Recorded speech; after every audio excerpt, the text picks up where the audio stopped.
e madhe mes flukseve brenda Ligjet Demokratike të Kosovës. Më pas, pyetja që ju shtruat, nëse shkarkohet apo nëse nuk shkarkohet, në fund ditës ai është një verdikt demokratik. Nëse nuk shkarkohet do të vijojë të qëndrojë, nëse shkarkohet, patjetër që më pas do të jemi në procesin e ri më pas të zgjedhjes së kryetarit të partisë ose brenda atij kuvendi. Do të Gjiku më pas në partia. Ka vend për të nëse shkarkohet, zotëri Gjinari? Se nuk ka. Pra,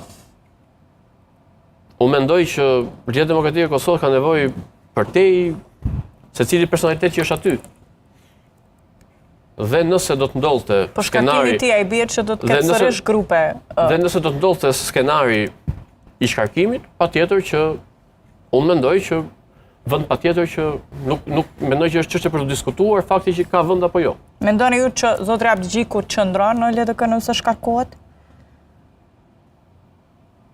Modestisht besoj që po. Megjithatë kjo nuk është pyetje për mua, po unë besoj që po.